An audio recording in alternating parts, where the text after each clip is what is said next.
இது ஃபர்ஸ்ட் மலேசியாவின் செய்திகள் உங்களுக்காக.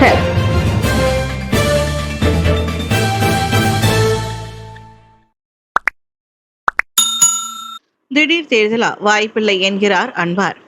இந்த இடைப்பட்ட காலத்தில் நாட்டில் திடீர் தேர்தல் நடைபெறும் என்ற வதந்திகளை பிரதமர் ஸ்ரீ அன்வார் இப்ராஹிம் மறுத்துள்ளார்.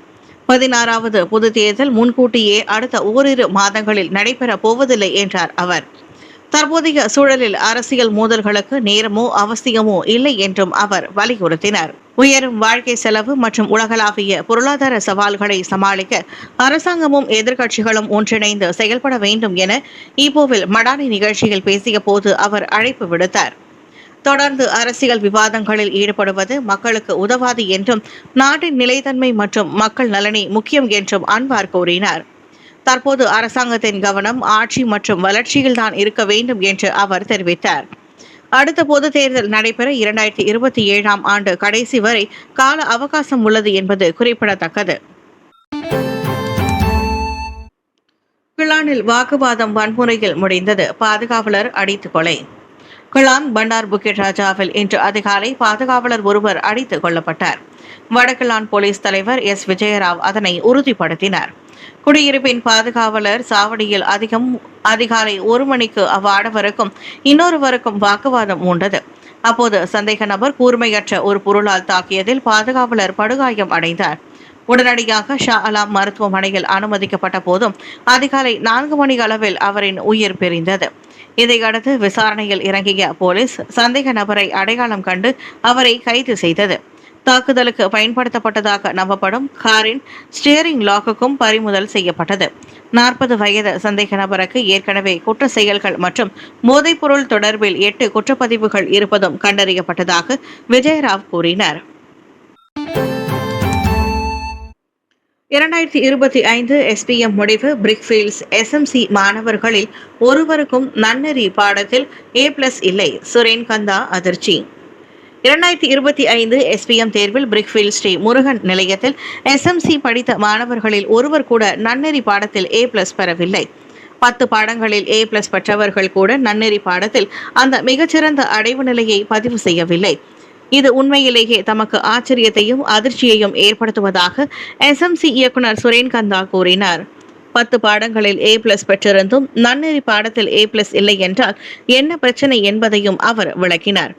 எனவே யாருக்கெல்லாம் நன்னெறி பாடத்தில் A+ இல்லையோ SMCயை தொடர்பு கொள்ளுமாறும் இவ்விவகாரம் குறித்து கல்வி அமைச்சுடன் பேசப்போவதாக சுரேன் கூறினார். தேர்வில் வெற்றி பெற கடும் உழைப்பை போடும் மாணவர்களுக்கு தூண்டுகோல் முக்கியம் என்பதால் இந்த நன்னெறி பாட விவகாரம் ஆராயப்பட வேண்டும் என்றார் அவர்.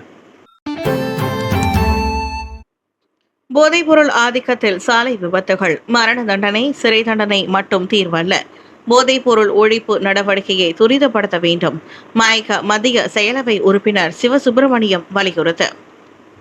போதைப்பொருள் ஆதிக்கத்தில் ஒரு நபர் ஏற்படுத்தும் சாலை விபத்துகளுக்கு போதைப்பொருள் தடுப்பு நடவடிக்கையை துரிதப்படுத்த வேண்டும் என்று மத்திய செயலவை உறுப்பினர் எல் சிவசுப்பிரமணியம் வலியுறுத்தியுள்ளார்.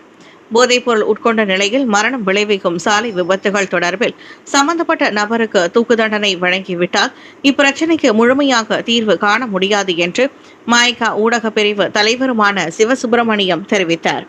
போதைப்பொருள் உட்கொண்டு வாகனம் ஓட்டி விபத்தை ஏற்படுத்தும் நபர்களுக்கு எதிராக செக்ஷன் 302 கீழ் மரண தண்டனை கொடுத்துவிட்டால் அத்தகைய விபத்துகள் குறைந்து விடுமா?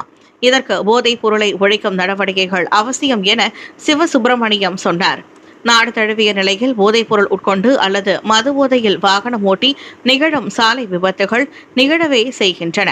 இதற்கு மரண தண்டனையோ தூக்கு தண்டனையோ அல்லது வாழ்நாள் சிறை தண்டனை ஆகியவை ஒருபோதும் தீர்வாகாது என்று சிவசுப்பிரமணியம் தெளிவுபடுத்தியுள்ளார். கட்டலுக்கு அடியில் வைத்திருந்த 50,000 ரிங்கிட் ரொக்கம் தீயில் சாம்பலானது. கிளந்தான் கோத்தபாருவில் வீட்டில் ஏற்பட்ட தீ விபத்தில் கட்டலுக்கு அடியில் மறைத்து வைக்கப்பட்டிருந்த 50,000 ரிங்கிட் ரொக்கம் முழுவதும் எரிந்து சாம்பலான சம்பவம் உரிமையாளருக்கு கூடுதல் அதிர்ச்சியை கொடுத்துள்ளது. அலமாரியில் உள்ள மெத்தைக்கு அடியிலும் பாதுகாப்பாக அப்பணத்தை வைத்திருந்தேன். ஆனால் இன்று அவை சாம்பலாகிவிட்டன என 40 வயது சியாவால் அன்வார் அரிஃபின் வேதனையுடன் கூறினார். சமையல் எரிவாயு கலன் விற்பனையாளரான அவ்வாடவர் கொள்முதலுக்கு செலுத்துவதற்காக வைத்திருந்த பணமே அதுவென கூறினார். சம்பவத்தின் போது மனைவி மற்றும் 3 பிள்ளைகளுடன் தாம் வெளியில் சென்றிருந்ததாகவும் உறவினர் தகவல் சொன்ன பிறகே ஓடி வந்ததாகவும் அவர் கூறினார்.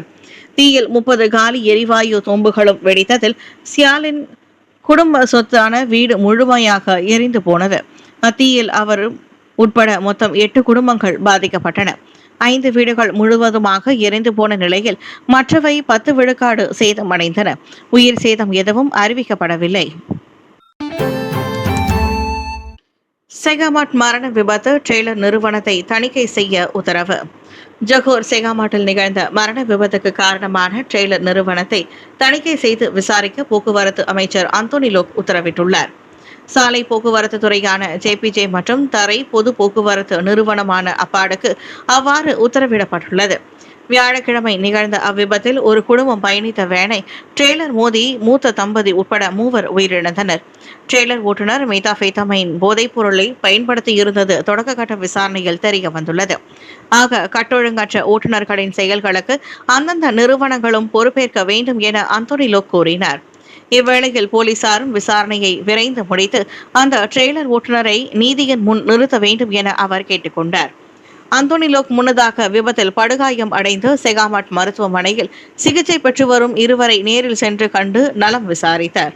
அதில் நெகிரி செம்பிலான் ஆட்சிக்குழு உறுப்பினரும் நீலாய் சட்டமன்ற உறுப்பினருமான ஜே அருள்குமாரும் உடன் சென்றார். 48 மணி நேரத்தில் நரகத்தை பார்ப்பீர். ஹார்முஸ் நெருக்கடியில் ஈரானுக்கு ட்ரம்ப் கடும் எச்சரிக்கை. அமெரிக்க ஈரான் இடையிலான பதற்றம் மீண்டும் உச்சத்தை எட்டியுள்ளது. 48 மணி நேரத்திற்குள் ஹார்முஸ் நீரிணையை திறக்கவில்லை என்றால் பெரும் தாக்குதல் நடக்கும் என அதிபர் டொனால்டு ட்ரம்ப் எச்சரித்துள்ளார். அமைதி ஒப்பந்தத்திற்கு உடன்படவோ அல்லது ஹார்முஸ் நீரிணையை திறந்துவிடவோ ஈரானுக்கு 10 நாட்கள் கால அவகாசம் வழங்கினேன். தற்போது எஞ்சி இருப்பது 2 நாட்கள் மட்டுமே. இன்னும் பிடிவாதம் காட்டினால் 48 மணி நேரம் முடியும் போது ஈரான் நரகத்தை பார்க்க வேண்டி வரும் என ட்ரம்ப் கடுமையாக எச்சரித்தார். ஈரான் கேட்டுக்கொண்டதற்கு இணங்க கால அவகாசத்தை நீடித்ததற்காக மார்ச் 26ஆம் தேதி ட்ரம்ப் அறிவித்தாலும் வாஷிங்டனுடன் பேச்சுவார்த்தை எதுவும் நடைபெறவில்லை என தெஹ்ரான் தொடர்ந்து கூறி வருகிறது. இந்நிலையில் ட்ரம்ப் இந்த ஆக கடைசி எச்சரிக்கை பதற்றத்தை மேலும் அதிகரித்துள்ளது. ஹார்முஸ் நீரிணை உலகின் மிக முக்கியமான எண்ணெய் போக்குவரத்து பாதையாகும். உலகின் சுமார் 20 விழுக்காடு எண்ணெய் இந்த வழியாகத்தான் செல்கிறது. இந்நிலையில் அமெரிக்காவுடனான போரால் இந்த பாதை மூடப்பட்டதால் உலகளாவிய எண்ணெய் விலை உயர்வும் பொருளாதார பாதிப்பு மோசமடைய வாய்ப்புள்ளதாக அஞ்சப்படுகிறது. இப்போது அடுத்த 48 மணி நேரத்தில் என்ன நடக்குமோ என்பதே உலக நாடுகளின் கவலையாக உள்ளது. கங்கார்புலாய் தமிழ் பள்ளி மாணவர்கள் 26 பேர் SPM தேர்வில் 7 ஏக்களுக்கு மேல் பெற்று மகத்தான சாதனை. பூரிப்பில் ஆசிரியை. SPM தேர்வில் இந்திய மாணவர்கள், குறிப்பாக தமிழ் பள்ளியிலிருந்து சென்றவர்கள் பெரும்பாலும் சிறப்பான அடைவு நிலையை பதிவு செய்துள்ளது நாம் அறிந்ததே.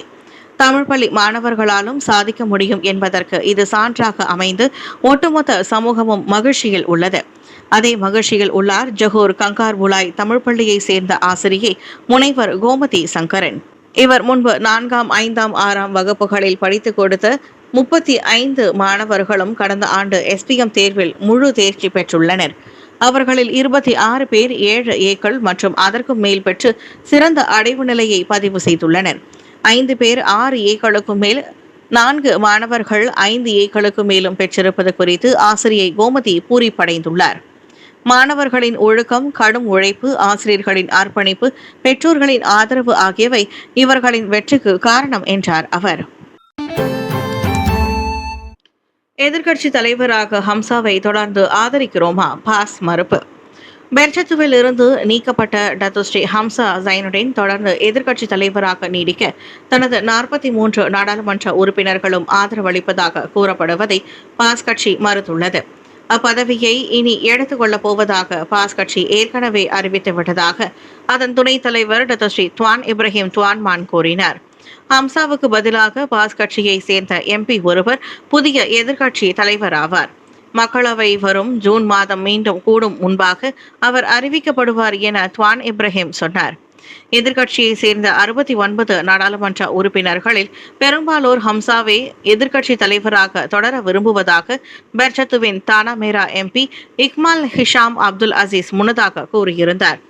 அவர்களில் பாஸ் கட்சியின் எம்பிக்களும் பெர்சத்துவின் 19 எம்பிக்களும் 13 பேரும் அடங்குவர் என கூறிக்கொண்டார். பெரிக்கத்தான் நேஷனல் கூட்டணிக்கு தற்போது பாஸ் தலைமை ஏற்றிருக்கும் நிலையில் மார்ச் மாத இறுதியில் அதன் சார்பில் புதிய எதிர்க்கட்சித் தலைவர் நியமிக்கப்படுவார் என முன்னதாக அறிவிக்கப்பட்டிருந்தது குறிப்பிடத்தக்கது. மது மற்றும் போதைப்பொருள் மயக்கத்தில் வாகனம் ஓட்டுபவர்களை பிடிக்க கூடுதல் சாலை தடுப்பு சோதனை. மது அல்லது போதைப்பொருள் மயக்கத்தில் வாகனம் ஓட்டுபவர்களை கண்டறிய சாலை தடுப்பு சோதனைகள் மேலும் அதிகரிக்கப்படுகின்றன. அதிக ஆபத்தான நேரங்களாக கருதப்படும் இரவு நேரங்களிலும் வார இறுதிகளிலும் கூடுதல் சோதனை சாவடிகள் அமைக்கப்படும் என போக்குவரத்து புலனாய்வு மற்றும் அமலாக்கத்துறையின் இயக்குநர் டாக்டர் ஸ்ரீ முகமது ஹஸ்புல்லா அலி தெரிவித்தார். போதை நிலையில் வாகனம் ஓட்டுவதால் ஏற்படும் உயிரிழப்புகள் அதிகரித்துள்ளன. 2024ஆம் ஆண்டில் அத்தகைய 27 சம்பவங்கள் பதிவான நிலையில் அடுத்த ஆண்டு அது 31ஆக உயர்ந்தது. இந்த எண்ணிக்கை இன்னும் அதிகமாக இருக்கலாம். காரணம், சாலை பயணர்கள் காயமடைந்த சம்பவங்கள் இதில் சேர்க்கப்படவில்லை என்றார் அவர். இத்தகைய விபத்துகள் தவிர்க்கக்கூடியவை என்பதால் ஓர் உயிரிழப்பும் ஏற்றுக்கொள்ள முடியாதது என அவர் சொன்னார். சாலை தடுப்பு மற்றும் திடீர் சோதனைகள் குற்றவாளிகளை பிடிக்க மட்டுமல்ல, ஓட்டுநர்களை எச்சரிக்கவும் உதவுகின்றன. சாலை பாதுகாப்பு என்பது அனைவரின் பொறுப்பு என்பதால் பொதுமக்கள் விழிப்புடன் நடந்து கொள்ளுமாறு ஹஸ்புல்லா கேட்டுக்கொண்டார். மற்றவர்கள் மது அருந்தி அல்லது போதைப் பொருள் உட்கொண்டு வாகனம் ஓட்டியதால் கடந்த ஒரு வாரத்தில் கிள்ளானில் ஒரு மோட்டார் சைக்கிள் ஓட்டியும் ஜொஹூர் செகாமாட்டில் ஒரே குடும்பத்தை சேர்ந்த 3 பரிதாபமாக உயிரிழந்தது குறிப்பிடத்தக்கது. 50,000 ரிங்கெட் நிதி கையாடல். ஸ்லாங்கூர் கோவில் முன்னாள் தலைவர் கைது. ஸ்லாங்கூரில் உள்ள ஒரு கோவிலில் 50,000 ரிங்கெட் நிதியை கையாடல் செய்த புகாரில் அதன் முன்னாள் தலைவரை மலேசிய ஊழல் தடுப்பு ஆணையமான MACC கைது செய்துள்ளது. வாக்குமூலம் அளிப்பதற்காக ஏப்ரல் 2ஆம் தேதி ஸ்லாங்கூர் MACC தலைமையகம் சென்றபோது 70 வயது அவ்வாடவர் கைதானார். கோவில் பழுதுபார்ப்பு பணிகள் என கூறி இன்னொருவருடன் கூட்டு சேர்ந்து 2021ஆம் ஆண்டு மார்ச் மாதத்தில் 50,000 ரிங்கெட்டுக்கு அவர் போலி கோரிக்கையை அனுப்பியுள்ளார்.